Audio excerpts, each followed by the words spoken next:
Hello, my name's Cami. I'm an advanced certified grief coach with the Confident Grief Coach School, and I want to talk with you today about how to navigate grief bursts.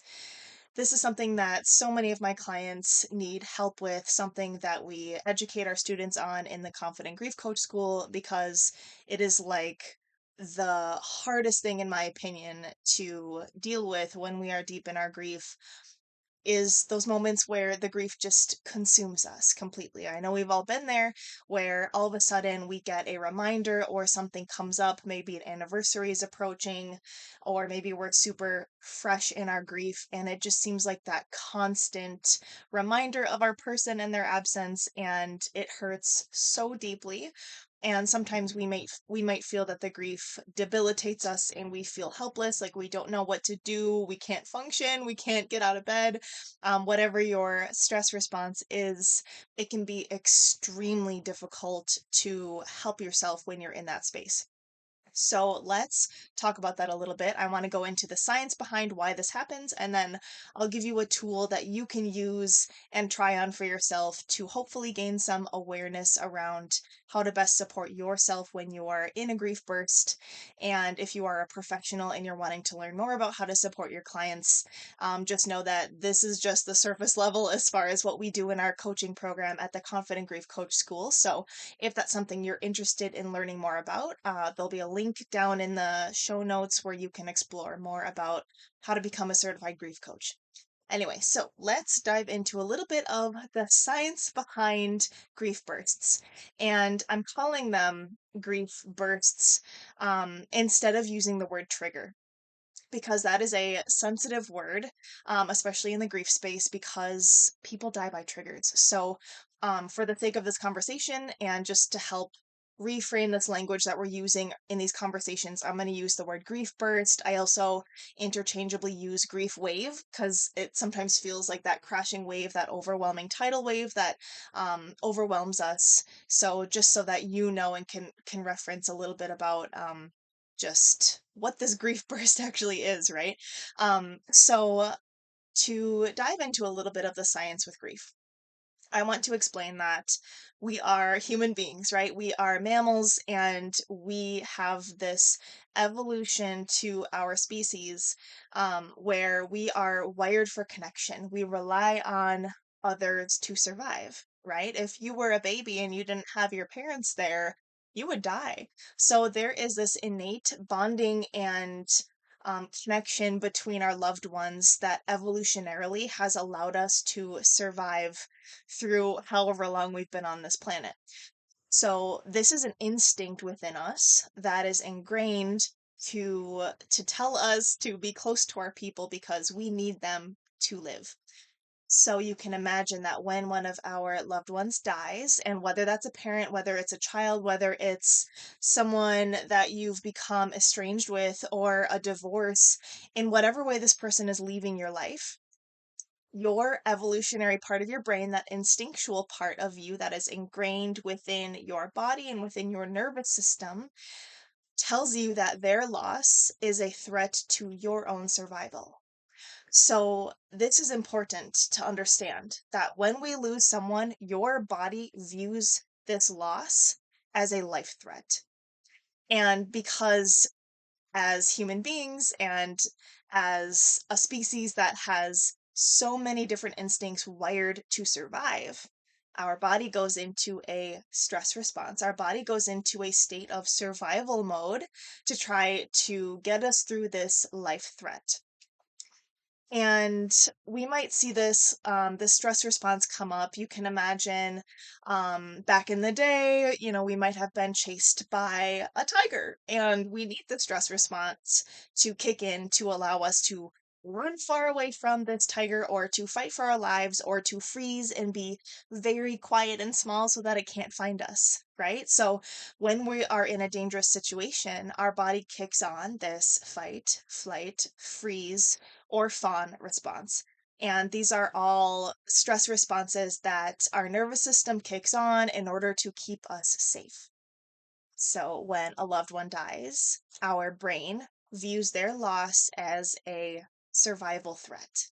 So now that fight, flight, freeze response is getting kicked on, and now our whole system is flooded with all kinds of challenges that arise in order to keep us safe. So we get flooded with cortisol and all of these stress hormones. Our blood gets redirected to our limbs, to our legs, and to our arms so that we are ready to run or to fight. And that is redirected away from our brain. So it actually becomes a lot harder to think and to function because now your body is in more of that instinctual response where you don't have to think, right? Have you ever had an instance where maybe you touch something hot and all of a sudden you pull back? You didn't have to think about, wow, that's hot. I'm going to remove my hand. Your body just does that. It's kind of the same concept. So, to understand that grief activates this stress response, which challenges physiologically our ability to function. It challenges our ability to think straight. It challenges our ability to sleep well at night.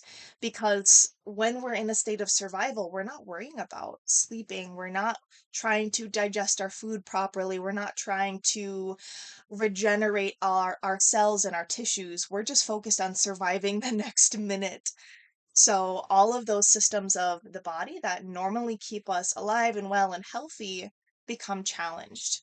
And those stress responses turn on, those hormones kick in, and these systems of the body, like our digestion and our normal sleep hormones, get put to the wayside in order to adapt to this life threat, which in this case is your person who is no longer here. So, knowing this about your body, I would like to offer a moment for you to reflect a little bit on when you were in those overwhelming moments of stress. Like, what is coming up for you in your body?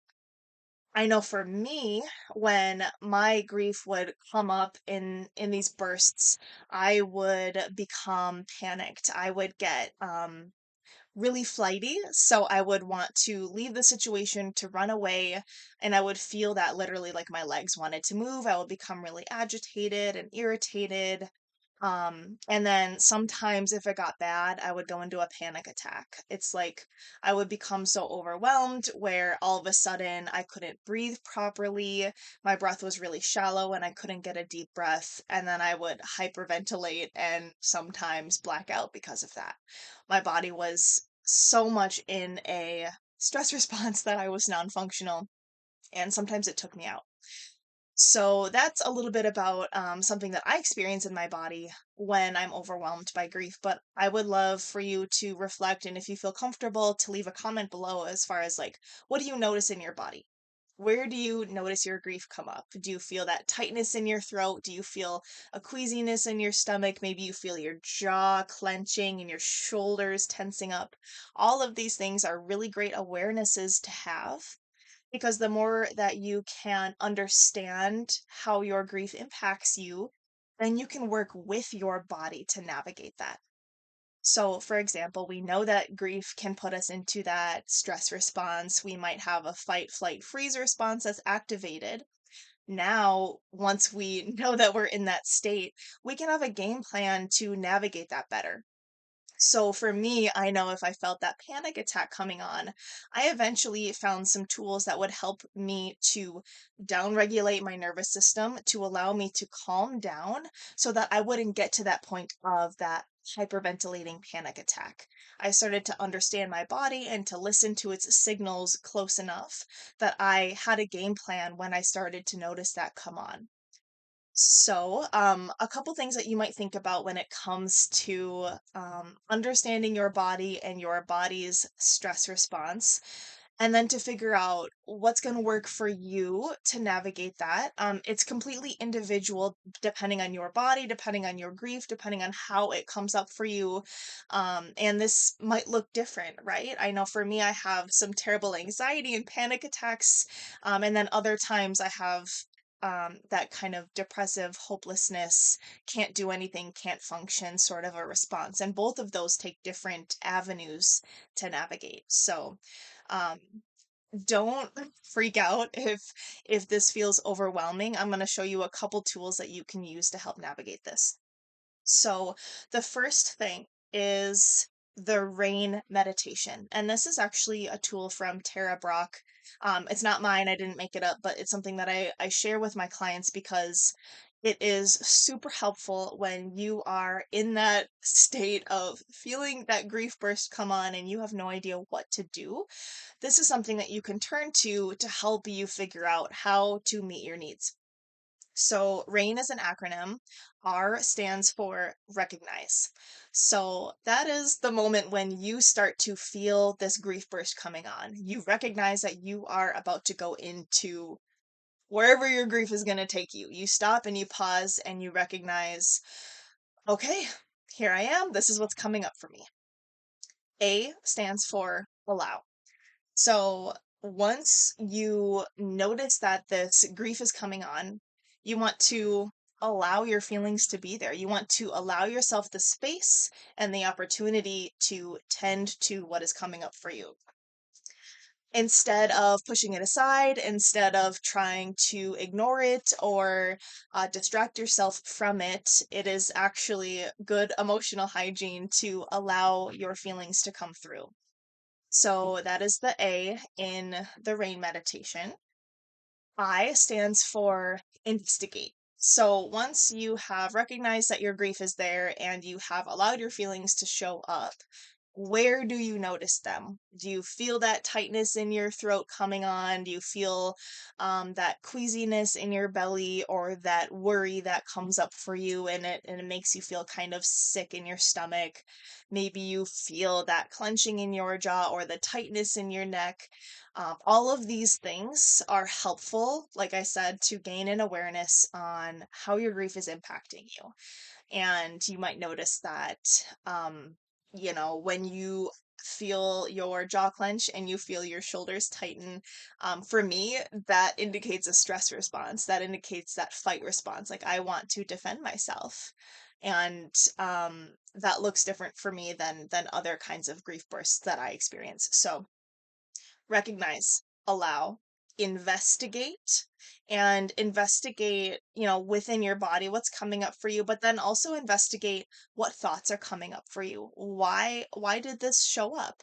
Maybe you might investigate that, okay, I'm feeling this grief come up. Why did this show up for me?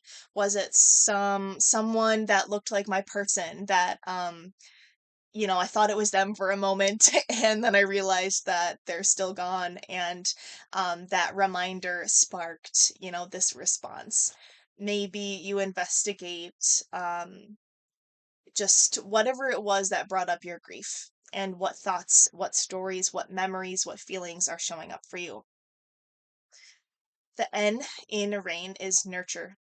So once you recognize that you're in your grief, you are allowing yourself to have your experience, you are investigating where it's coming from. Now, N is to nurture yourself through this experience. This is really about meeting your needs. And this might involve putting yourself in a safe space to go cry. This might involve taking a pause on whatever you're doing to go breathe for 5 minutes. This might involve going for a walk. Maybe you need to call your friend and talk through this with them.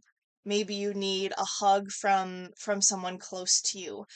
This space is really where the magic happens because this is empowering you to navigate your grief based on what's coming up for you and to resource for yourself what you need in order to get through this moment. And it might look different every single time, but to have somewhat of a framework is extremely empowering when we feel like there's nothing else that we can do. So, in the Confident Grief Coach School, in our training with our students, and in this framework of this breathe model that we teach our students, is this opportunity to basically dive into this N in the rain meditation with these tools that we can go to, so that we don't have to try to think about how to meet our needs. Because if you're overwhelmed in that moment, it might be really hard to think about, okay, what do I need to do right now? Right? It's like you just kind of get frozen and you're not quite sure what you need. Oftentimes that's the case. So to have a list ahead of time of your go to activities that you know work for you, so that when your grief comes up, you have maybe your go-to activity, your 5 deep cleansing breaths. You have your person that you can call. You know exactly what you need to do when your grief comes up. In the Confident Grief Coach School, we call this our faith toolbox. And these are just ideas, things that you can list for yourself, that you know work for you. So, what can you do in the moment that you know helps you to process your emotions, or helps you to release stress, or helps you to downregulate your nervous system when you're feeling that overwhelm? So, this faith toolbox is something that you might consider coming up with for yourself. And I encourage you to write down a list of 10 items that you know help you when you feel overwhelmed or stressed, things that feel comforting or soothing to you when you are in that overwhelming stress response in that grief burst. And you might come up with different ideas depending on the situation, but this will allow you to have a list of things that you can point to and pick one and just try it on and see if it'll be supportive for you. And of course, it depends on the situation. It depends on where you are and what you're doing and what's available to you. So it can get sort of tricky. So, this is where the help of a coach might come in to help you personalize this faith toolbox for you, depending on what comes up in your body, depending on how your nervous system responds, but then also depending on what answers that you have. You are the expert of your grief, and a grief coach can help you to uncover those answers that you already have within you. So I hope this was helpful for you. I know this was a lot of information packed into a short little video here, but I just wanted to offer a little bit of science as far as what happens in your body and how you can work with your body to navigate these grief bursts through the rain meditation and through that faith toolbox, coming up with a list of things that you know can help you to release stress, or to process your grief in some way, to maybe calm down or to nurture and soothe yourself, in simple items, right? So, I would love to hear what you have come up with in your faith toolbox. If you have some things that you like to do that you know work for you, I would love to hear about what those are in the comments if you would like to share. Also, if you are needing any support, if you're really struggling with these grief bursts, and I know they can become extremely debilitating and super tricky to navigate, please know that there's support out there for you. Myself included. There are so many grief coaches out there who want to help, and that's why we do this, and we want to help you feel empowered with navigating your grief. So please feel free to reach out if you're needing additional support. I'll put my contact information in the show notes as well. I am always here for you. And if you are someone who wants to become a grief coach to help someone else help navigate these grief bursts, just know that there's lots of other gold nuggets in our Confident Grief Coach training. And by the way, we have one coming up next month in April 2025. So if that's of interest to you, um, check the show notes for the link to our website where you can learn more information on what that might look like. Let me know how this went for you. If you have practiced the rain meditation, if you have any ideas of what you might put in your faith toolbox, we love when you show up in this space and share your journey with us. So thank you for your time. I hope this was helpful, and we'll see you next time.